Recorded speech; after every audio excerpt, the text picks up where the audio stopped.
Hey, everybody, welcome to the Football 360 Show, the fastest hour football talk on the planet, coming at you live on X and YouTube. I am JP Rock. He is Matt Bierman. How you doing today, Matt? Doing wonderful. It is Tuesday, the 27th. It is kickoff week, right? I guess you could call it that. Is everybody else calling it kickoff week? We are. We are. We stole that trademark. Yep. We've trademarked that. And if I could have a little heat in my can. Thank you. I appreciate that. And so we can go ahead and steal that. But it is kickoff week. I mean, it's finally here. You know, it seems like we were just talking. We're coming up on a year. We were. Yeah, right. Exactly. We started last year, week 1. I think it went end of week 2, yeah. Something like that. Yeah, jumped in there a bit. But I mean, man, summer's going by faster and faster and faster. Although football never stops. It's a year-round sport, and we've talked about that a lot. Yep. And man, it's finally here, finally upon us. Thursday night. High school kicks off, and I mean, college football kicked off last week. Did you get a chance to watch any of that? I did. I got to watch a little bit of Florida State. A debacle for them and a rising for Georgia Tech, which I thought was really cool to see. It's amazing. The game that we're watching in college is so different because of the transfer portal and then the extensions with getting and bringing new coaches in and paying these guys. I mean, it can change. And so like you look at in a heartbeat, a program can become relevant, right? Oh. And that's not to say Florida State's not a really good program, but they got outplayed and they just didn't execute. They scored early and then they just kind of fell off. Yeah. I mean, the Florida State's pretty much living off of them. I know they had that really good quarterback who elevated them back up a little bit, but I mean, think about what Florida State used to be, the Bobby Bowden era. I mean, they were like untouchable. There was Florida State, there was Notre Dame, and there was Miami. And that was it. And then in the Midwest, of course, we had Oklahoma, Nebraska. Yeah. And that was college football. So I know people are like, oh, well, there's these big teams, but man, it's always kind of been like that, right? Oh yeah, most definitely. But you're right. Now with the transfer portal, people can change right quickly. Yeah. And the whole game's changed, and you have the NLI, and it's becoming more of a professional sport, and transfer portal, and guys getting paid to go places. So I was talking to someone about Mizzou, Murray State, and I don't know the exact number, but I believe Murray State has 50 new players on their roster. That's half, right? Approximately half of their roster is new, and a new coaching staff. So if you're Missouri, how do you prepare for that? Well, you out athlete them, but at the end of the day, there's part of the week leading up. Yeah, you learn on the fly. You have to. Your coordinators have to be pretty good and pick up what they're doing. And I think Mizzou's obviously up for the task, but that is a slight advantage. To the team that I mean, they can go back and look at Mizzou's film from last year. Personnel is fairly similar, offensively, defensively, new D coordinator. But they're going to have wrinkles. But I mean, you can go back. A lot of coaches are creatures of habit, right? They like to run what they like to run. So it'll be fun to see. It'd be good to watch them get back on there. And then Lindenwood has Kansas on Thursday as well. I mean, that's going to be a lot of fun and really good. Lindenwood's going to be fun to watch. We might not talk about them as much. We may talk about Mizzou a little bit more, but man, you got to love what's going on at Lindenwood. Yeah. With the players that they have. And I'm sure you saw Pop's battle, doing his thing with Lindenwood and just the talent that they're bringing in. Yeah, they're going to be definitely a force to reckon with. And then speaking of FCS schools, you have SEMO in the FCS kickoff against Peyton North Brown. Alabama, and a guy we talked about numerous times. I mean, too many times. And it's one of those things where you're like, okay, so when you see a guy walk into a team essentially, early, he graduated high school early. Yep. He's down there in the spring. We're hearing really good things, which we've talked about. And he gets into his first collegiate game, scores 3 touchdowns. As a true freshman, no disrespect to SEMO, they got a steal with him, which we talked about. For a while. Right? They're actually borrowing him. They probably are borrowing him. But it's one of those things where, like, if you think you are that guy and then you go do that, you are that guy. Yep. And then, I mean, I sent his dad a picture, right after the game ended. I got a text from a scout, and he's like, "Look at this," and like kind of smiley face, and I'm like, "Yeah," and so it begins. So it begins. The journey begins, right? And so he's just getting used to college football, but he's a remarkable athlete. He's a hard worker. He's earned everything he's got, right? He didn't play in the biggest high school, but he put on the really good results in big games against good teams, and helped guide his team to the second place in, Missouri last year. What was it, 4A? Or they're 4A. Yeah.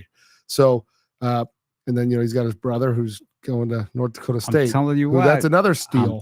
Well, that's not a done deal yet, but I'm telling you what, if I am a D1 school, power conference, I look at what happened here with Peyton, and then I look at Preston, and I'm like, I mean, you results are results. Yeah, they both are extremely good athletes, extremely good. And what's fascinating about that? Well, what's fascinating about as good of an athlete as Peyton is, Preston's even better. Yes, correct.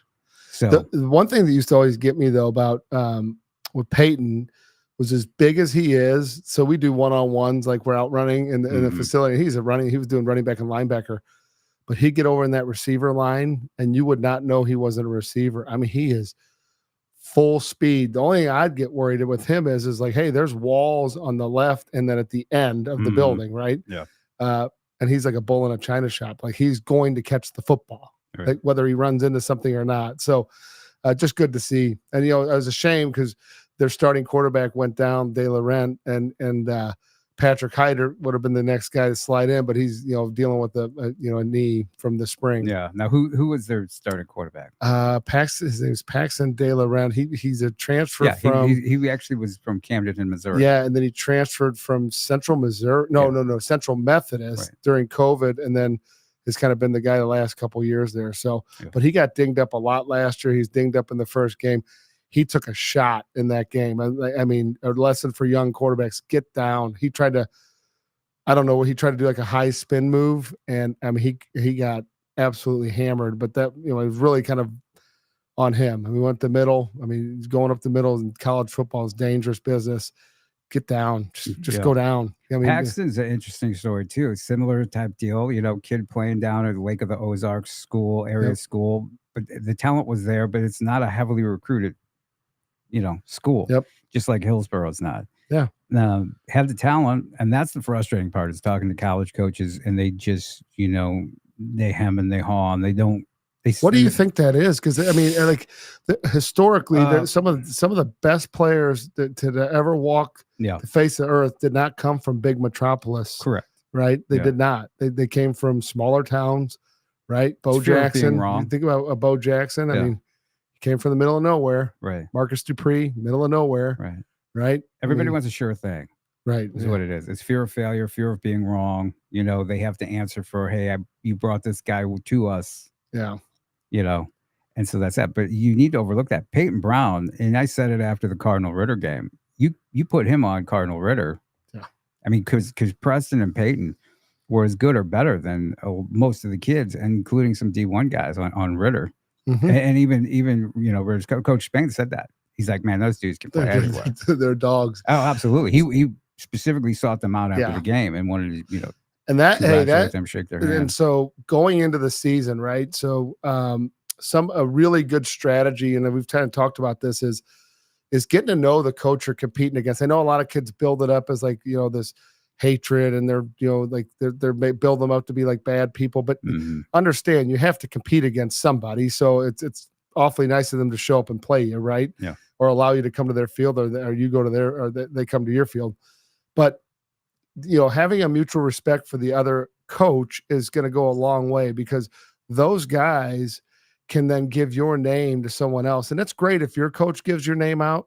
It's really good if another coach gives your name out, right? Someone's not even associated with you. And it's the same thing with me. I'll have guys call and say, hey, have you guys worked with so-and-so? But if I'll say, oh, yes or no. If it's a no and I know them, I'm like, hey, here's what I know, and give them. And so like that, I think that's a pretty good vote of confidence. If it's like, hey, this kid's really good, you gotta keep an eye on him, right? Right. Yeah, right. And so same thing with the high school head coach. Shake their hand after the game. Tell them good job, win, lose, or draw, because that person can help you in where you want to go, right? And they do. And those coaches are alums of some college. And guess what? They're on the phone. Hey, I just played this kid. And that happens all the time. Way more than you would guess. Kids have no idea, but they're calling up their former school and like, hey, you got to see this kid. I mean, JP, the some of the things that go on though in football and the lack of just foresight or understanding of how it works, is really it used to shock me. Now it doesn't even shock me anymore because it's just to the point where, you assume, I mean, you and I have a very good working knowledge of how all this works because we're intimately involved every day. Right. Mm-hmm. But it's very dangerous because people that have played, but maybe played 10, 15, 20 years ago, and now football is a big deal for them when their kid's a junior or senior in high school, they're hearkening back to the day. Things have changed, but not only that, they've lost perspective on kind of how it all works, right? It works differently, but understanding the relationship game works differently. All those things that you think 9 times out of 10 are probably the opposite of what should be being done, right? And so I've seen it, at my level and the junior high level, like with my little team, just bad decisions by people where you're like, I mean, what are you thinking? Like, you know what I mean? From just a developmental standpoint. And then you see it at the high school level where it's like, no, we're going to do this. Okay. And then they come around 3 years from now or a year from now and they're like, hey, can you help me? I mean, it happens all the time. And you look at them and say, no, I'm busy helping the 5 people that listen to me. Right. I'm sure you've seen a lot of this lately, but all the kids, it's game week, kickoff this new season. But you're seeing all over the social media where kids are like, it's my last go round. It's my senior year. It's my last dance. Yeah. I'm gonna really turn it on this year. It's like people have been trying to get you to turn it on. It probably is your last dance. Well, right. I mean, exactly. It's probably over after this year. It, right. Enjoy it. And it's like, well, if you had that mentality and weren't just like, doing it for social media clout, you could have really been something. Right. Maybe you still can, maybe they will turn it on. but you hate to see that, but I'm seeing a lot of that. And it's like, it's guys who, like you said, tried to help, tried to get to, and it's not just, it's everybody's JP, tried to light a fire under these kids. You and I mean, you reach out to kids. Okay. So back when I first started Elite, I would, and my wife, it was bad. I mean, she used to get so mad at me about it, but every Saturday night we'd be coming home from church and then I'd get on my phone and I would call or text kids and say, hey, just making sure you're coming to training tomorrow. Right. And I did all that. And I was really on it. And it was a different era then. It was 20 plus years ago. Right. And it was good because we had good personal relationships with our kids and the families and it was a smaller group that I could call everybody. Right. But, the number of kids that you do that with now that think they have the answers back even just 20 years ago, they understood the value of, well, I'm going to do this to get better this season with really no intended social media clout off of it, which I have no issue with kids getting a little name and recognition. Right. Put yourself out there, show your wares, show the teams what you got. Right. And it shouldn't be, used as some braggadocio or anything like that, but it should be used as a way to show your wares. So as soon as your game's up from this weekend, it's not a bad idea to put your top highlights out and show people what you did. But also be realistic with yourself. If you ran 4 or 5 routes that were bad, or you missed 4 or 5 pass sets, and your poor quarterback's picking himself up all night long because you can't block and you're letting people come inside, you might want to reevaluate, putting the film out till you clean that stuff up. And, I don't know about you, but I on Sunday, we're in there training. And so one of my coaches has put on, the jamborees from the weekend, they put them up on YouTube. And so we're watching, it's just sitting there and it's interesting because it's shot at a level where you're right behind the play and you can they cut it pretty good. So you don't hear a lot of stuff, but it's early in the season, it's sloppy, but I always get a kick out of, the kids that are overdressed, they got too much drip, right? And they're worried about that. And the ball goes right through their hands, or they can't block, or they continually get blocked, or they can't play off a block, whatever it might be.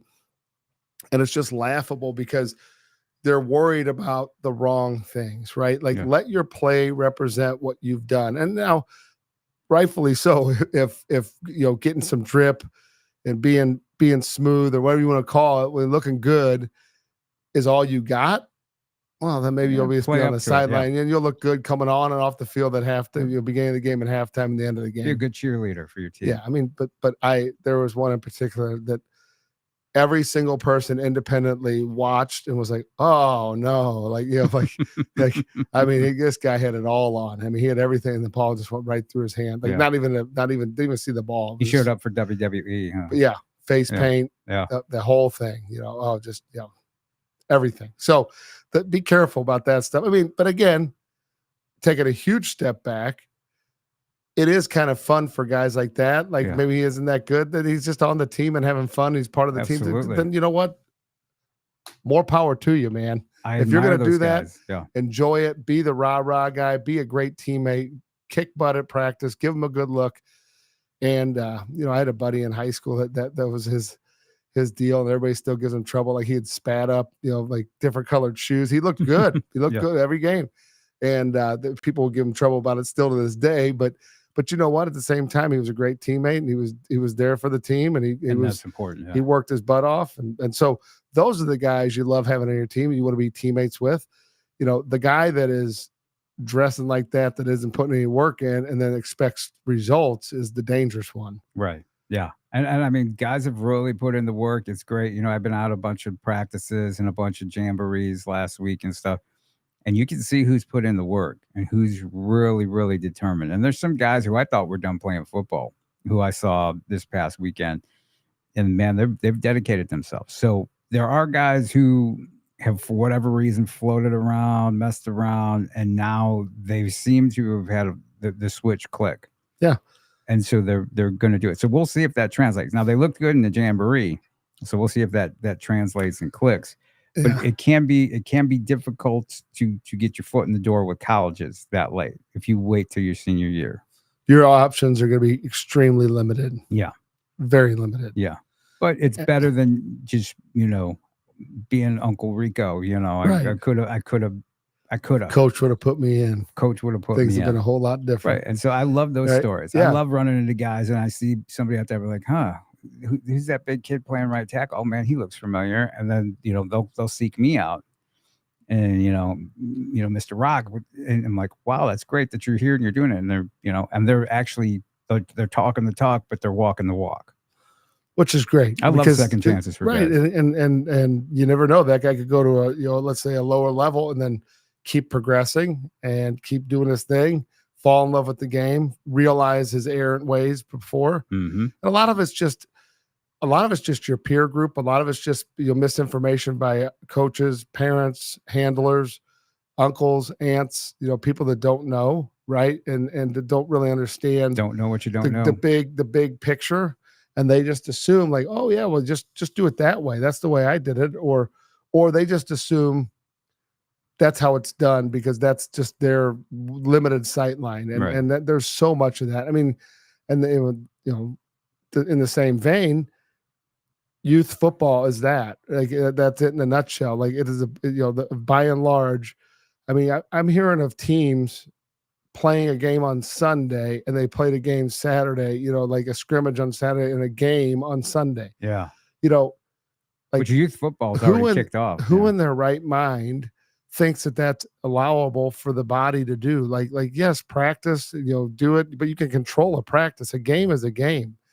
And, it's an unfortunate truth that like football is not a game that you just get better by playing a mass quantity of games. I mean, there is a system that has been in place for many, many years since the game's inception that you practice 3, 4, 5 times before each game, mm-hmm. right? It's because of the scheme, but more importantly, it's so your body can recuperate from each game, right? So going back to back is really dangerous, right? And it's one of those things that I just don't, I like the jamboree style because it's pretty easy. It's pretty straightforward, controlled. Yeah. But, you start doing, controlled scrimmage to a game, then the very next day, that's a problem. I mean, or going a game and a game the next day, or, 3 games in a week. I mean, especially if they're 6th, 7th, 8th grade, that's a problem. I mean, even if they're little, but I'm just not a huge fan of that.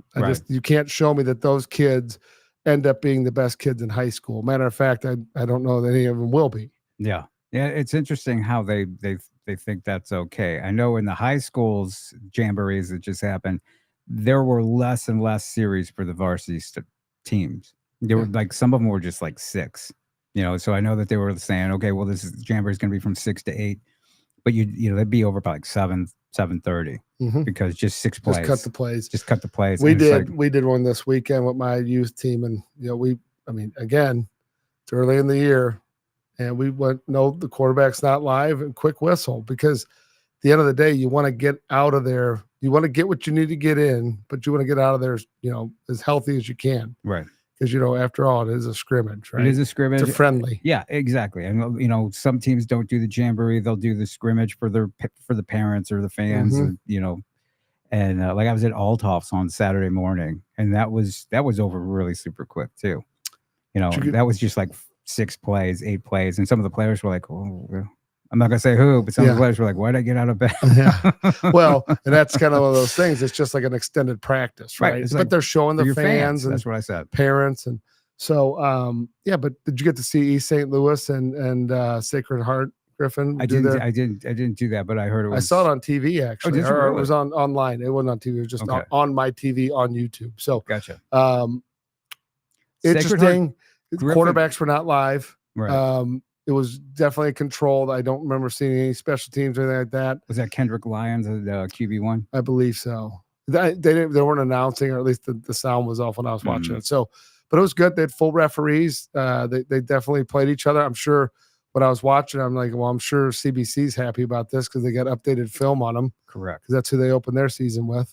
But yeah, I think, this time of year as a coach, anytime you can get film on somebody, right? Just like I can't remember if we talked about it. I know we talked about it before the show, but like, Mizzou is gonna in a scenario of 50 new players, right? If you're game planning, how do you game plan that other than out athlete them, right?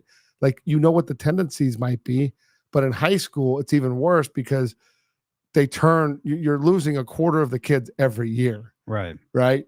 And so but you go back and watch film, a lot of times the coaches do the same thing. So, are you telling me you think that Mizzou fans might be ready to jump off a bridge the first quarter there? Because it'll be interesting, I think. I think Mizzou can out athlete them, but eventually. But I think, like, you got to get your sea legs too. Like, you got to, like, the coordinators got to kind of get on the same page. I mean, again, I'm sure they've gone back studied and seen where these guys have come from, the coaches, and what they've called. But maybe you say the guy's a brand new coordinator. You don't know. And I don't know the logistics on their team. I do know who the new head coach is, but it's interesting. 50 new kids. That's a lot of kids. That's a lot of kids. Right. And that's the good. I think that is going to be the story this year of college football is all these, great number of transfers or high level transfers to help these teams. Right. So how'd you like to be the running back from Florida, from Alabama that went to Florida State, and you go and you think you're going to have your shot in the ACC, a little bit easier run to get into the tournament, and you lose your first game to Georgia Tech on the road. I was actually surprised of Georgia Tech. Now that they seem to be onto something though. I know that they're recruiting a little bit better, and so I mean the ACC though doesn't really surprise me. I think they have a lot of parity there. And I'm interested to see what like Clemson does. Clemson is still in ACC. Yeah, they open with. I know. Well, I forgot how many teams have like changed conferences. Well, there's a lawsuit on that too, and I think that when that finally gets resolved, and it's going to bust the entire thing open. I think that's kind of the last shoe to drop. Is there's a lawsuit with Florida State and a lawsuit with I think Clemson might be involved in it too, with trying to get out of the ACC, and so I think Big Ten would be their deal. But of course, I think the SEC would love to have Clemson as well, or Florida State. So do you have any like kind of predictions for Mizzou's season? Have you kind of looked at their schedule? I think see what they do. So they have Murray State. 2 losses. Okay, so here let's run down it. Murray State, right, at home. Win. I think I'm going out on a limb. I think. But the spread's like 47 points or some crazy number. I don't know about that. Yeah, I think it'll be close for the first 5 minutes. Yeah, I'm gonna go down a limb with that too. Then Buffalo at home. Boston College. Remember that was a tough one a couple years ago. Boston College. Yep, it's at home. They only have Vanderbilt. So there you go. 4-0 is pretty good, looking pretty good right out of the gate. Texas A&M on the road, their first road game. October big stadium, 3rd. big hostile environment. So that could be a tough one. And so then, interestingly, UMass on the road. It's going to be in Amherst. Yeah, should be another win. Yeah. So I mean, they're looking. You mean they good. can't just at the last second pull it from them and then make them come to the Dome like they did to Memphis last year? that's always a possibility. Yeah. And then, of course, then they can start getting into the meat of it. Auburn. Not really sure what's gonna be going on with them. They're on the rise, but I don't know. I mean, it's at home, right? And then they go to Alabama, which should be a fun game. Heck yeah! Just to see what's going on with their Alabama, ranked number 5 preseason, and this is where it's kind of an interesting stretch with the Auburn, Alabama at Alabama, then Oklahoma comes, which is the game of the year. Hell yeah! I mean, were you at the I was there. Okay, I was there too. John McGaffey. That was amazing. I was down on the sideline, and that was just crazy because they hadn't experienced anything like that in a long time. The stadium was packed. Gabbard had a hell of a game. I mean, it was just a great effort, right? Just a great effort, team effort, and was that the last time Oklahoma was there, or were they come after that? I can't remember. I don't know. I think they might maybe a year or two after that they went to the SEC. That was really kind of like the kickoff for like the big era of Pinkel. Yep. They really kind of crossed that hurdle, and so that was fun. Because I was in the media room afterwards. I mean, that was just so much fun. Yeah, Coach Pinkel was actually like kind of cracked a little bit of a smile, because he realized what had happened, and so that was it. So then Alabama, Oklahoma back to back. So that's gonna be interesting. And when was the last time? I'm trying to think of when Missouri's ranked higher than Oklahoma in the preseason. Wow. Yeah, has it? I'm really curious to see how Texas and Oklahoma do in the SEC. I mean, me too. I think they were logical adds. Mm-hmm. They really weakened the Big 12 now. I mean, the Big 12 is almost like a Mountain West style conference. I mean, Iowa State's obviously solid. Kansas State's solid. Right. Kansas is kind of, they've gotten better, right? They've gotten better.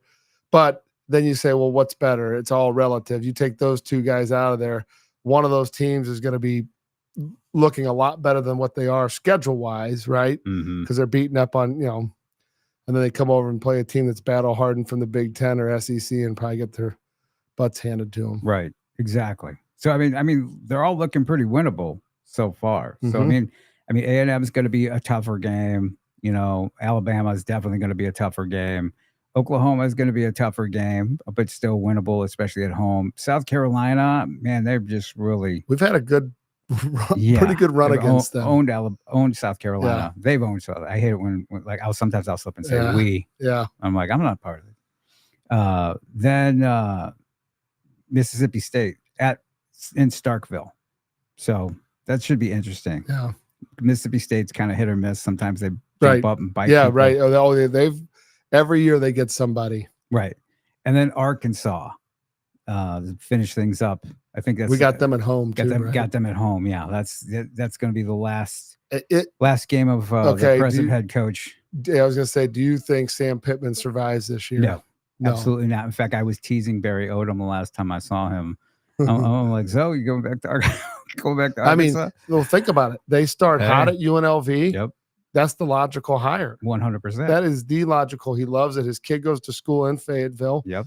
I mean, nothing against UNLV. No. I mean, he loves it out there. I know, but that would be the logical boom. Right. Come right back. And of course, right. He's like, I'm 100% locked into UNLV. But if you're Arkansas, that's who's going to be number one on your list. Because it's not like I mean, think of some of the coaches. It's not like in old time. I want to say olden days. It's not like years ago where they were obvious names for colleges. Right. Right. That's gone. you know, like this guy's a good fit, this guy's a good fit, whatever. That's over with. And think about it, when he left there, it destabilized again. like it really was there, it stabilized pretty damn. I mean, well, that happened at Memphis too, right? Right. I mean, so there is a pattern, right? Yes. And the thing is he got fired at Mizzou after a winning season, and they were found guilty in a thing, something that happened before. They had one on his watch, right? I mean, like that whole thing. I mean, yeah. I mean, give you a break. That was a mess. That was a mess that he came into. Oh yeah. And really, he probably shouldn't have taken the job. Right. Right. But it was his alma mater, and he wanted to. Why not? He'd been there, so what? Why not? But based upon how Pinkel left and what was going on there, he walked into the train was off the tracks completely. Yeah. Completely. So, but I think to your point, I mean, I think there's maybe 2-3 losses. If they have one loss, they're in the playoff, right? I think they can duplicate last year. Yeah. You know, they have that opportunity. The key will be staying healthy. How well the running backs play, staying healthy, and that little that little window there. Like I think they have like a couple of back-to-back road games, you know, and then like A&M and UMass shouldn't be a problem. A&M is going to be interesting. It's always tough for Mizzou to play there every time they've ever played there, and then of course the Alabama game is going to be pretty tough. So, but yeah, I think you're looking at a Zoo fans should be pretty happy. I don't think Alabama will take a huge step back. I mean, obviously, different scenarios. Saban left it in pretty good state, right? I mean, he's still involved to a certain degree, I believe. Like, I mean, I don't think he's coach, obviously, but he didn't walk out the door, right? I mean, he stayed in the transition, and there was a transition. So yeah, I talked to Miles McVay's father the other day just via text, and sounds like he's pushing the guy back at left tackle, so he's in left guard, I think, but left tackle's where he's more comfortable. How about Miles?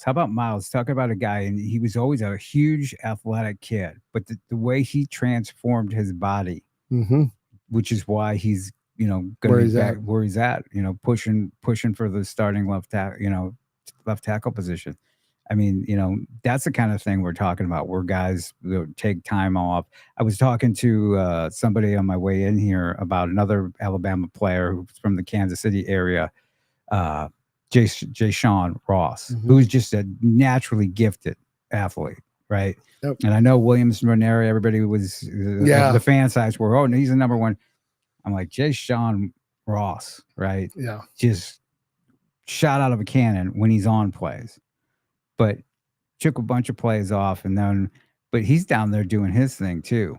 And, it's all up here when you're on that level of an athlete. 100%. What you want to do. And that's the tough part that we see, where there are guys who are in that realm of being an athlete, but it doesn't click for them mentally.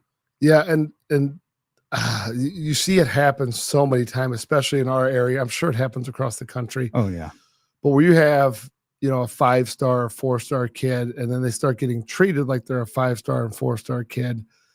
The thing that's tough is they still need to be coached. They still need to be ridden hard, because like they're getting ready to go into an environment that the rest of the kids on that team are not going to be going into. So there's a balancing act, but letting guys get away with not being in practice, letting guys, kind of get away with, BS stuff that a freshman would get yelled at for. Right. I don't think you're doing anybody any favors. No. And I think that it's a really tight wire to, and that's why some of the programs that have the better kids that come out consistently know how to handle those guys a little bit better. But I've seen it. I know you've seen it, where you go to a practice or a game, you're like, why isn't that guy playing? And it's like almost as if he's just gracing the sidelines by just being there, and he's going to help his team win by just simply being in his game jersey, street clothes on the sideline. Right. What's fascinating, what I love to do is, I make it around the state. I actually see these kids live. And what I'm looking for is the guys who are committed, right? What are they going to do? Because some guys just go full on. Some guys, dude, I'm committed to this school. I signed with this school, whatever the deal is. And they, are they going to bring it this year? Or are they going to? A lot of them don't, JP. I know a lot of them don't, but I always look for that and look for those guys, because the guy's still coming up. The guy's still looking for the offers. They're the ones that you really got to pay attention to, because they're the ones that are really going to show you something. So I've told this to so many kids over the years. Like, you'll see these seniors kind of taking it easy because it's like, well, I'm a 5-star, I'm a 4-star, I'm going to wherever. Mm-hmm.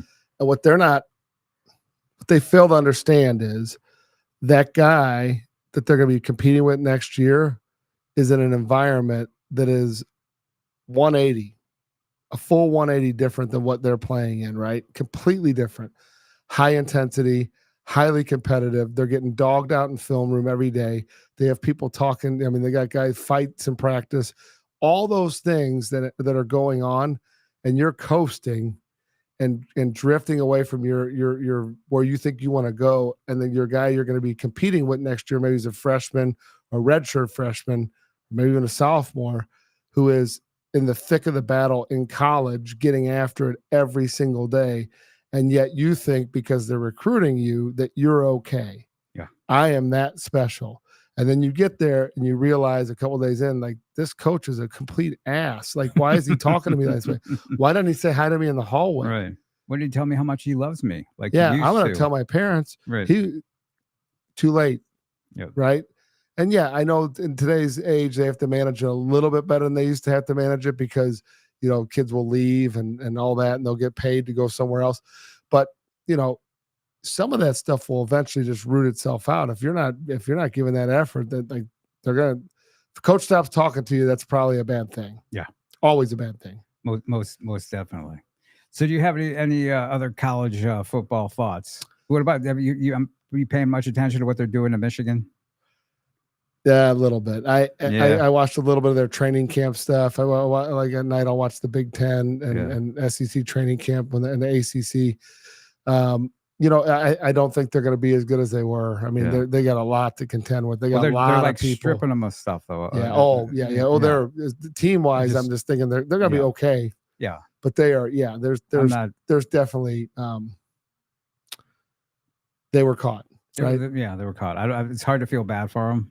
No, they were caught, but he's already out the door, right? So what are they going to do? They're going to punish some future kids that were not even involved, right? For the most part, right? And a lot of it goes back to like COVID era stuff that was just ridiculous as far as like, I mean, and rightfully so. Like the state of Michigan was like really locked down differently than some others, so maybe they felt like they had to do above and beyond. I don't know. I mean, I don't know the context exactly what everything they did, but not excusing his behavior. But at the same time, there probably was some mitigating factors that led them to be like, hey, we're going to push the envelope here. Yeah, I mean, some of the service academies got in trouble for doing stuff. Right. It just seems it doesn't seem like it's uniformed in the punishment of schools. Of course not. Well, was it uniform when Mizzou got nailed for someone, supposedly cheating through a tutor I mean, like, that wasn't uniform. Well, they'd have to take all. Well, no, I won't. I almost got myself in trouble. But there are certain teams that might have been in the Big 8 back in the day that probably would have had a lot of hardware stripped from them. Of course, right. So because that was what they were known for. So let me ask you this: going into the football season, you get high school games, you get your college games, you get your NFL games. Which one's the most intriguing? Which one's the best one for you to watch? For me to watch personally, yeah. Oh, high school, without question. Yeah, without question, because it is the purest form, 100% of the game that there is left. And don't get me wrong, I'll watch your middle school team, and I love that too because I'm constantly looking for talent. But I mean, the high school games, you can't beat it. You absolutely can't beat it. Well, the atmosphere is different. Just the atmosphere is different. Guys are doing it for the love of the game, and they're doing it because they want to be something. They want to make themselves have something. And on the college level, there are guys who think they've made it already. Of course. And there's already money involved now. And so it's gotten more into that. And it's just like more of a pro atmosphere, And now back in the day, I used to love college, watching the college. I used to love to just sit on the wall at Mizzou and watch practice. Right? Oh, yeah. And because, it seemed like then it was pretty pure still. where guys were doing it out of love, and they were still striving for something, because there were not these guarantees. You weren't signing deals and making deals with people and getting paid and making money, significant money in the middle of it. Right. So I'm scrolling here to see, because today is a really important day because of the NFL cut. So today's the NFL cut down day. It has to be done in today.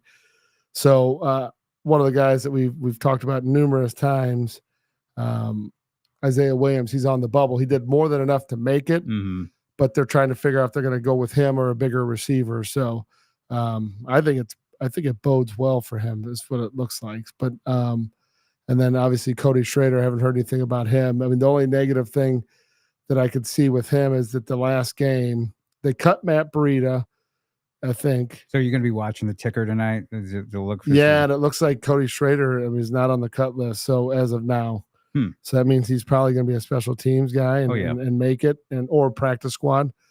But what a story! Right. I mean, he's definitely in the mix. Lutheran South, right? Yeah, out of Lutheran South, and then going to Truman State. And I got to tell you what, this past year with recruiting, how it's gone because of the portal, Truman State recruited really well. There's going to be more Cody Schraders coming out of there and coming out of other little directional schools or in-state schools, D2 schools, because the talent level is falling down to the next. 100%. You miss guys. You just miss them. Yeah. So if you want to see some good football, go to a Truman State game. Go to a Central Missouri game, right? Because you're going to see some really good football players. We already know Northwest Missouri State, really good football. This summer, SEMO, look at them. Right, they got some studs. And this summer, they had the Central Missouri camp, and I know you know this, but the number of kids that went to that camp, they got some talent to show up to that camp, right? Yeah. So just shows you if kids aren't getting the love, and that's what people have to understand. The lineman, it comes a little bit later just because of their size and maturation, right? I mean, unless you're like Jackson Cantwell, benching 900 pounds in fifth grade. Yeah. But the quarterbacks and the skill guys are starting to get like sniffs, like, sophomore, freshman, sophomore, junior year, early junior year.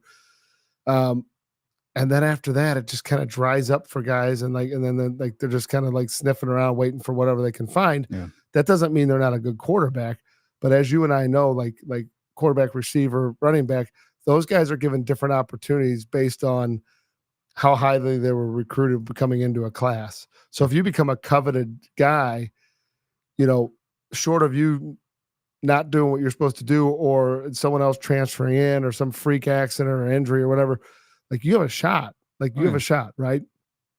And so, but it just starts so early, and that's where it's going back to your earlier comment. Like so many of these kids, like it's my last ride, and it's kind of like they're refocusing their senior year, thinking that magically something's going to happen their senior year. And unfortunately, that's just like, it's very rare that what they want to have happen happens. Yeah. Something is going to happen. Thinking you can turn it on, turn it off. Yeah, you can't. No, it doesn't work like that. And if you think that, then you have not listened to everybody around you. I mean, you would hope that people have talked to them about making good choices on and off the field, making good choices from a training and development. And nutrition. The college coaches do their homework. They talk to the coaches, and they're like, well, what about this guy? Well, he really, he took 4 out of 5 plays off. He was good for maybe a series. I mean, no matter what you do your senior year. So and that's going to hold them back from the recruitment. So, we talk so much about recruiting film and having your best plays, up front, and having those plays stacked up for your highlight reel. What we don't talk a lot about is they usually like to see 2 to 3 game films so they can watch the highlights and the lowlights, and what happens when the ball's not coming to you.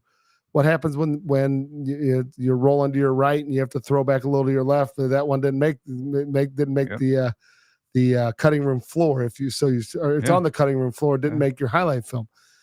They want to see game film, right? And with the innovations of Huddle, they can, with the click of a button, can have a full game film. Back in our day, it would be a VCR tape, right? Yeah. With the highlights on the front and the 3 games films on the back or whatever. But now they just send it. It's there. So to think that you're going to fool somebody on just your good plays tells you don't know what you're talking about, because the coaches need to see the body of work. They want to see linemen finishing blocks, not just every once in a while when it's advantageous. They want to see blocks finished every single play. They want to see how well you run down the field behind the play, how fast, what your effort looks like. If the ball's going away from you, are you trying to get off the field and cut the safety off, or are you just walking? Oh, yeah, but that stuff is it's so easy to see. Look, how you get up to the line, how you get set. A lot of the stuff that I find out about kids is that stuff. How you come off the field, how do you go onto the field, how do you do in a stretch line, how are you warming up, you know what I mean, your movement, just your base. And so there's all this stuff, and kids don't realize what guys are looking at. What coaches or scouts are looking at. What's funny is we had I was talking to some young athletes the other day, and one of them said to me, he's like, yeah, this guy's a captain on my team. He's like, I don't know if it's a good pick. He's like, he half speeds it in the warm-ups. Yeah, that's a kid said, middle schooler said that about another middle schooler, and which tells me he's going to be a good coach.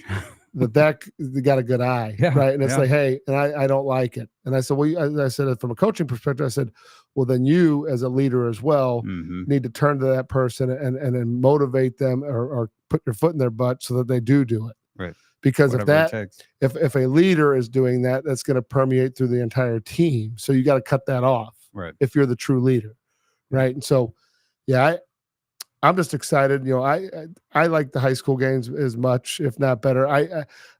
What I like about it is we have kids in every game that I'm watching 9 times out of 10. I do really enjoy the college when we have kids that are playing, which is a lot of schools. And then obviously in the NFL, I'm more very specific to watching guys that we train in the NFL. So in any given year, that could be 10 to 35 guys, depending on what it is. So I think that's fun to watch, right? And then some of them get weeded out each year and get cut. Some guys retire. I mean, it just like Marcus Golden retired, Blaine Gabbert retired. It's the end of an era, right? But it's fun to watch that. But you and I were watching those guys when they were young guns, right? Yeah, and I mean that's what's really weird is I remember standing. You mentioned Marcus retiring. Seems like yesterday, and I guess it's because you're getting old. but it was just yesterday. I'm standing on the sideline at Jennings High School, watching Marcus reel off an 80-yard touchdown run, right? At 6'2", 6'3", 230 pounds. Like you're just like nothing, just stiff arming guys and dragging guys and just with the speed. And here he is retiring from the NFL. I was like, what happened? Hey, he was pretty easy to notice, wasn't he? He was pretty easy to notice, but you'd be surprised. Yeah, I know. Talking to college coaches telling them about him and them being like, I don't know. And I'm like, you don't know. But he's a guy, he went running back, linebacker, D-line, rush end. Which interesting. I don't know how much you follow or not, but Kai Roberts Day, right? I'm sure you remember from Joplin, Missouri's twin brother, unfortunately, untimely death, passed away. But Kai came up. I invited him to the elite combine. I remember him as a freshman going into a sophomore year. Never played varsity, but being who I am, I'm like, found him. Invited him up there at 6'3", 215, running a 4.5 40, broad jumping on 11 feet. And we're talking about a sophomore, junior guy. Yeah. So running back, right? And me and you were talking to him at the combine. I'm like, well, what do you want to play? He's like, I like to catch the ball. Like, guess where he's playing? Defensive line. Yeah, he put. And you and I were talking. Yeah, we're like, we were talking. We're like, well, you really. And what's he weigh now? I wonder. He's got to be a house. Yeah. Oh, he is a house. He is a house. He's big. I'm sure his frame was wonderful. It was, and it's all just ripped, chiseled, and So he's still that athlete. And I remember I was talking to him, be like, and I said, I'm like, you'd be pretty hell on wheels. Didn't he want to come out and do 7-on-7 too? He wanted to come up, yeah. He got done. He's like, I don't know if I want to be a receiver anymore, right? Or whatever it was. No, he wanted to catch the ball. Yeah. Every time I was like, Kai, how you doing? You ready to make that switch? No, I like catching the ball. I want to catch the ball. Guess what? Baylor so did Talon Chandler. Yes. Talon loved catching the ball till he was told not to catch the ball anymore, right? So Baylor the Bears finally convinced him that he's a defensive lineman, which given his athleticism and all that, get a chance to make some money. Oh yeah. I mean, and he is getting off the bus, man. He looks like a freaking $1 million with 4.5 speed, know. Yep. Just stud. Yeah, just explosive power, strength. Yeah. Because you're broad jumping 11 feet in high school. And he was a kid that would come in and train. He came back and did the combine even after being committed because he was loyal to the process. He was loyal to the process. Good kid, open-minded, just fun loving, but uber athletic and super athletic. But great build. Just a great kid. And you got to admire that because making that transition, he always remembered. And he, we had a good relationship, and he said, I'm always coming to elite. He's like, because you guys found me when I was nothing. Yeah. Right. And you know what? Who's the next guy we're going to find, right? That's what I love. Yeah. And I love being involved at especially that lower level. Like I've told you a couple of times, like our 8th grade class of quarterbacks right now, there's some studs. Like, and it's going to be interesting to see where everybody ends up out of that group. There's no one really clumped up into the same schools, which I think is good. That could change when kids go to private school or something like that. But it's a pretty interesting. There's like a contingent of 8 to 10 guys that we see consistently. That it's fun watching them. Very athletic. Like we had them at our little summer camp this summer, and it was just fun to watch them compete. Fun to watch them get out there and just rip the ball and do things that older guys are doing. Like it's fun because the game can accelerate for numerous reasons, and I think we're in an acceleration phase. Because there's so much information at these guys' fingertips, whether it be playing the video games for read development, whether it be getting the right training, watching the older guys. And, I watched my son the other day in practice. I didn't even acknowledge it when he did it, but, it was on a little quick bubble screen, and he, rather than getting his feet, he was just kind of, emulating things he's seen, and he just shoots it out the side. It was a perfect pass, right? Pretending someone was coming rushing him, right? Which fine. But same thing you see a Brady Cook doing. It's the same thing you see, who Aaron Rodgers doing. So, but it's so in their face and social media. So like, if a kid has a brain that can watch something and then do it, he's going to benefit. If a kid has to be taught step by step by step, that's probably going to be a little bit slower uptake, and he's probably not going to be able to do that stuff. But it is fun to see. And just like guys like the linemen watching good pass sets and how to take angles, there's so much information. Got to be careful. There's some bad information out there too. That's true. So you got to know who the messenger is. But yeah, I think I'm just excited to see that 2029 class. I'm shocked at how many good little athletes and players there are in there already. Yep. 2028 class, this incoming freshman class, phenomenal across the board. Really good quarterbacks in that class. I'm sure a lot of them. But I'm talking about statewide, just the number of quarterbacks and just athletes. I mean, and I'm talking about at every position, and that's the shocking part, is because usually there's some positions that are heavy and some that you can't find. Man, there's everything across the board. You got everything from the 6'6" offensive linemen that are freshmen coming in to the running backs, the linebackers, surprisingly. Tight ends, some really good. And we're talking about big kids, like Bridge James, of course, and Lee Summit North has a 6'4", 225-pound tight end. It's just crazy. Like if you have a kid that's tall and lean that plays basketball, and you're not getting him trained at tight end, right? You're missing a great opportunity. If your kid's 6'3.5" to 6'5", and he's going to be average on the basketball court, he can play basketball. Yeah. Like, some of those guys, it's a mentality thing. They're never going to transition to football, but a lot of them will. And when they do, tight end, that's what those guys are. That's who those guys are in the NFL. They're just big dudes that can run. You're seeing a bunch of that. Actually seeing a bunch of 6'2", 6'3" freshmen 2028 receivers who are going to be really, really good in this class all over the state. Yeah. I'm excited. How many, that's the other thing too, is like how many varsity players that are freshmen are starting on the varsity. I've heard a few kids' names, but usually that's an indication that there's bare cupboards at the high school, right? Yeah. But I've also heard some names of schools that are better schools. Yeah, I mean, you look at a Max Jones, who just was offered by UMass. I mean, that's a no-brainer. When he was with the junior cadets, he was a 6'4" kid running around. I was trying to tell him, like, listen, you're a football. I know you're good at basketball. You love going to AAU all summer. You need to spend time on being a receiver, man, because you have things that not every kid has. I mean, that's the thing is you watch these high school, like the Jamboree films, and I know you see this, but you can see there's a lot of kids on those tapes that are they're just high school football players, and that is not meant to be disrespectful in any manner. That's what they do. They're playing high school football, right? And a lot of their size and just their makeup or lack thereof of just like their physical nature. If you're a junior or senior, you weigh 155. Yeah. That's a problem. That shows that you have not dedicated yourself to either your nutrition, your sleep, or your lifting, or all the above. And so you just see a lot of those guys that probably believe that they are just like the guys in college. And it's like they get to college and realize, like, oh, this is a whole nother deal, right? It's like we talked about months ago. They go to the spring game and they watch them. Oh my God, I can do that. I can do that. Oh, that guy sucks. He dropped the ball. And then they get out there and they have 2 left feet because they can't compete at that level because they're not fast enough. They're not big enough. They're not strong enough. All those things matter.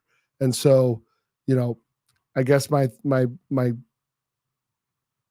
wish for guys going into the season, the high school football players going into the season, would be, one, first and foremost, enjoy the process. Enjoy having fun. Enjoy being with your friends. Enjoy being with your school, your classmates. Enjoy representing those people and your family. And just enjoy being around the game because you don't get to do it that often. It's a once-in-a-lifetime really opportunity because once it's over, it's over. There's nothing like high school football. No. So you get to enjoy it, have fun. Don't put too much pressure on yourself. Enjoy the game because what will be when it comes to the recruiting side of things, whether you put the work in or not, it'll be pretty evident. But enjoy the whole process and make the most of it, right? And see what happens afterwards. But if you're only playing to go to college, it's gonna hinder your game. Play to respect the game. Play to enjoy being a great football player. Play to be a great teammate and follow what your coaches are telling you. And you never know what's going to happen, right? I mean, so let will be what will be. So I would just say cherish it because there's old guys sitting on the other side of it. When it's done, it's done. And there's not a worse feeling, whether you're going to college or not, when that senior season ends and you realize it's over. And it's something that you can think about the rest. You'll carry it with you the rest of your life, right? And then all you can do is dream that you're at football practice, right? Right. I mean, like, yeah, right, yeah. You still have those dreams where without a helmet on. Yeah. So I just think, we talk a lot about the recruiting side of things and where kids are going because that's what we do. Yeah. But the vast majority of kids will never play college football, right? 95% will not. Those 95% are going to gain things from the game of football that our society needs, right? And those kids should be able to take those lessons that they learn and then take it out, proliferate it into the world and make it a better place, right? Perseverance, teamwork, camaraderie, really just having some grit about themselves, right? And the ability to believe in themselves and be able to lean on someone else to help them when they need help. So to me, it's the greatest game on earth. High school football is the greatest iteration of it, right? The professional and college game are pretty awesome also, but there's nothing more pure. It is awesome. So enjoy it, have fun, get the most out of it. Whether you guys go 0-10 or you go 10-0, I promise you'll remember those results the rest of your life. Yep, absolutely. I really, really, really admire the guys who persevere through the 0-10 season, and they're still having fun, right? And they're still enjoying it, right? You're with your buddies. Hey, you're with your friends. Yeah. Right. And quite honestly, putting on a helmet that's got the same color on it, same logo, you get to go to war against some other guys across town. Yeah. Like, there's a lot of smack talk and a lot of that fun stuff. But at the end of the day, and you got like 1,000 to 5,000 people at a game. Yeah. Well, if you're 0-10, probably. Yeah. Well, if you're 0-10, you just got your parents and the parents band. Are there, yeah. And the band, right? And so, but I went to a jamboree this weekend. I would guess that there was probably 2,000 people in the stands, right? Yeah. And name another high school sport where there's 2,000 people. A high school basketball game is probably 500 to 1,000, maybe just games, just because of the size of the gyms. Right. But you get to do that, and you get to have fun, and you get to be with your guys, and the band's playing, and it's just such a cool environment. Every time I go to a high school game, I get chills. Every time you get to walk up, the lights are on. I will admit, I'm definitely more of a fan of the night games, the Friday nights. I don't get the same feeling on Saturday afternoons. There's less and less Saturday games because a lot of the teams, a lot of the schools, in fact, schools that they're like hemorrhaging students and players to other schools, they've installed lights. And so you're going to see less and less Saturday day games coming up, which I think is going to be a shame because I enjoy it because that's just one more. Well, yeah, you get to see another game. It's easy. Yeah, it's a set deal. Or two, right? Yeah. Or two coming up. So in the last few minutes here, are there any teams or players or games that pop out to you that you're interested in seeing or this coming up? I want to see because we know who the kind of like the perennial powerhouses are. Yeah. Want to see who that next program to make the step up, right? And I think because you got going to be really you got the Smet, CBC should be solid, East St. Louis will be solid, Cardinal Ritter is going to be solid. Yep.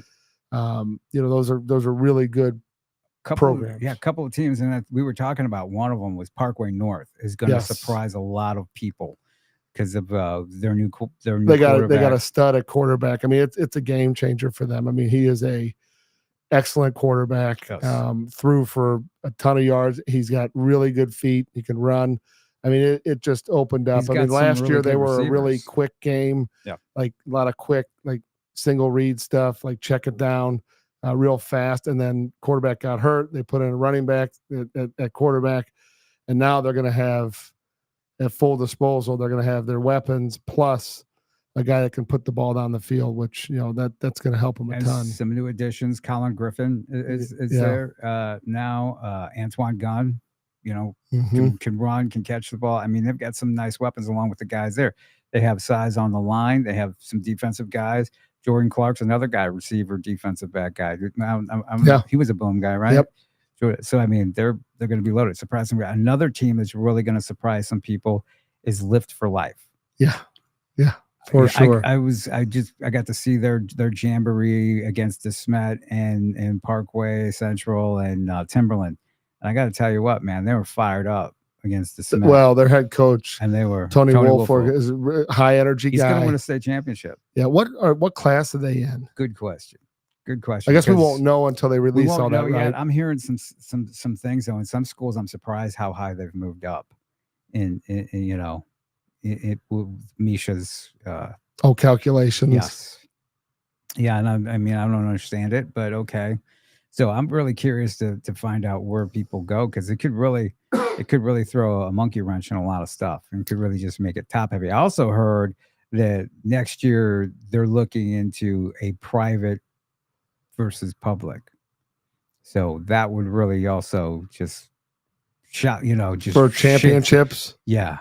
Oh wow. Yeah, just that would really just shake things up. And then that happens, and then you're going to have who's better? They could have been, so now we have, for the most part, they do play each other, right? Yeah.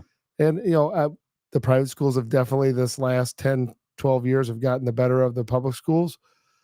But on the flip side, there's been some good public schools that play football. Right. I don't think it will happen. I wouldn't be surprised because there's going to be a lot of politics. There's a lot of unhappy people that they're losing a lot of their players to the private schools right now.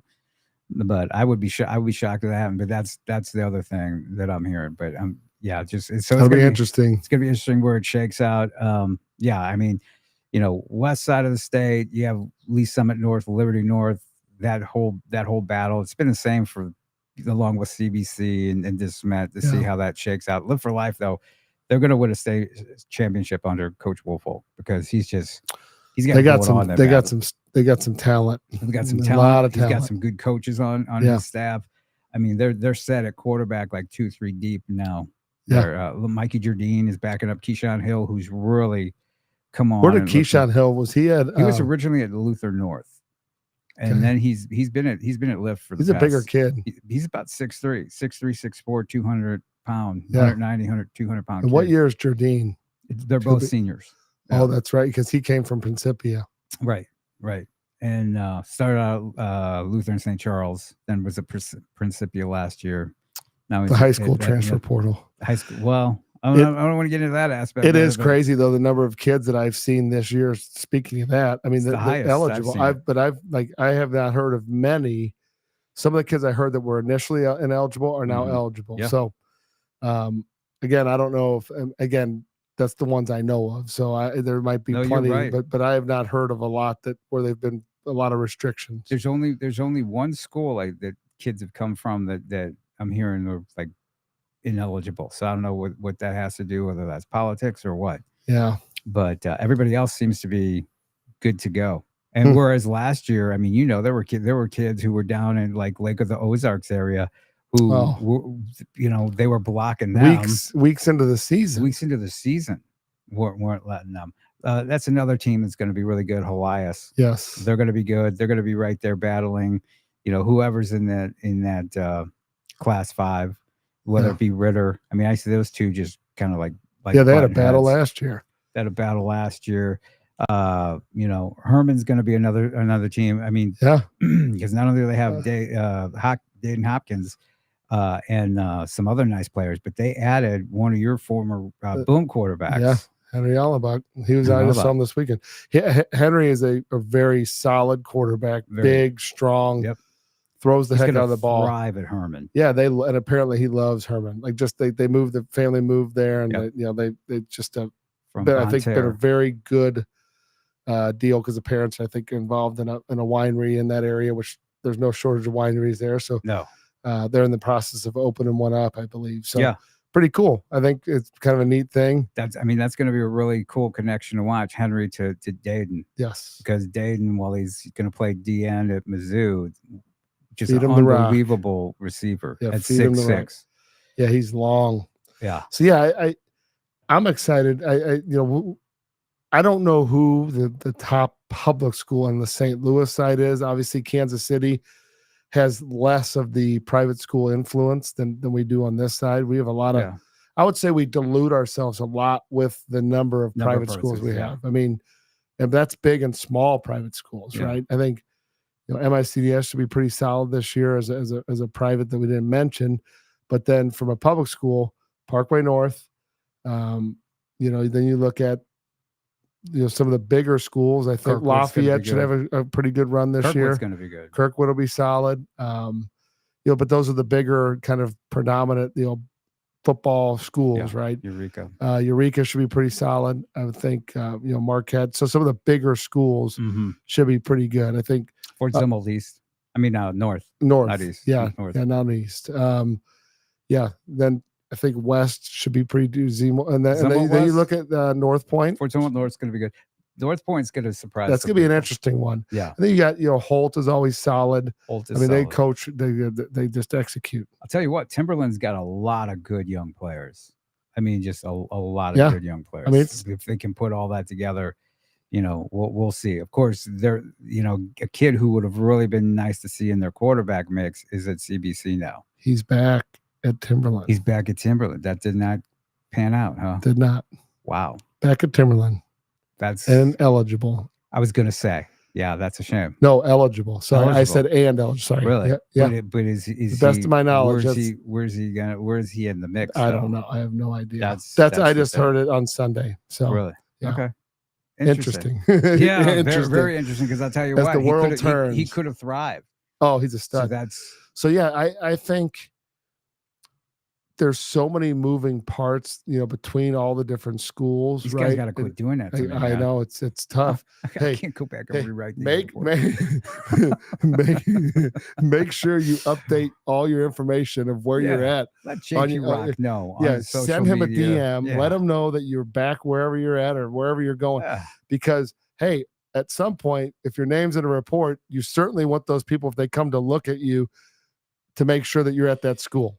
Right. Right. Absolutely. I mean, Absolutely. That's so yeah, you got to let me know. Some other kid just did that. He just said, he just did that. A kid went back to California after being in Kansas City for a while. And I'm like, dude, what are you doing to me? You know, there was a kid that was at that was at the combine that was from Colombia that was going to go to California or something. He went to Florida. That's right. He did that. I don't recommend that, by the way. Florida is tough sledding. Make man. your name. Yeah. I had a guy who was telling me the other day that now in Florida, that for the first time in forever, the publics and privates are going to play each other. Really? Right. But they don't have conferences. So like they kind of have like this free reign to play whoever they want. But like he was like explaining it to me. He's like, it is a huge cluster. Huge cluster. Oh, I can imagine. And the high turnover rate with coaches, high everything. So really good athletes. Oh yeah. Damn good athletes, but without a doubt, a lot of instability at the coaching level. I mean, you can transfer in season and be eligible to play in season. Nuts. That's absolutely nuts. So hey, on a closing note, somber note, this time of year, there's things that happen with football that you always just like, you hear the story and you're like, something doesn't sound right. But there was a young man, don't know his name, passed away, Selma, Alabama, in a football game. So those are the things as guys involved in football, you hear it, it makes you sick to your stomach, right? And I don't know the details. It was a hit on a quarterback, and he ended up it was a traumatic brain injury. But I'll go back to years ago when the Rams were here. We had and remember when there was a full court press on head injuries in football, and there was a doctor that came in and was explaining, and it makes you feel good in one respect, but that does not alleviate what just happened, right? But it was usually with like traumatic brain injuries, there's like a couple different things that happened, and one of which is like a misdiagnosed, like they missed it, like back-to-back concussions, right? That's a problem. But then the doctor was saying that there's typically like the only thing that really like in these scenarios where you see like catastrophic issues is there's like a structural abnormality inside the skull that no one would know about until the right hit at the wrong time. If you know, where it's like almost like barbed spikes on the bone, if you will, of the skull, and it like a freak accident. It's one of those things where the doctor was like, you have to understand, it equated it more of as like a bruising of the brain versus an actual like impalement from the structure of the brain, right, or structure of the skull. So when I heard that, I mean, I remember thinking at the time, like it really opened my eyes, because I didn't think that deeply into it other than just a concussion, right? Because we've all had them. But when you hear that, it makes you take pause and you feel really bad for the family. And there's apparently he was a junior, good kid. I'm just super sad. So yeah, absolutely. Anyway, I hate to end the show on a bad note like that. But everybody, with respect to what we're playing and what we're doing, it can happen in basketball. It can happen. I mean, there's kids that drop dead on the soccer field. Right. It just it makes you understand and cherish those times. So you know what, like parents, don't take any of this stuff for granted. Kids, do not take any of it for granted. Right. Enjoy the moment. Live for the day. Stay safe. Protect yourself at all times. Out there at all times. Do what you need to do, and hopefully we don't have to have any of that. Everybody's going to be healthy and safe after the start of this season. Amen. And we're going to wrap that up on that note. You know where you're going to be? You're going to be at any games? I will be somewhere. I have not decided. Okay. Undecided, Matt. Do you know where you're going to be? I do, but I'm not telling. Ooh. It's going to be a surprise. You'll find out. Follow me on social media right here. JP Rock MO to find out. JP Rock Scout you. There's all our socials. There's Matt's socials as well. And of course, all things Football 360, football360show.com. We've enjoyed ourselves. It's gone by too quick. Got a lot to talk about next week. Amen. Hey, like, share, and subscribe to the show, though. If you're listening, we have a lot of people that do it.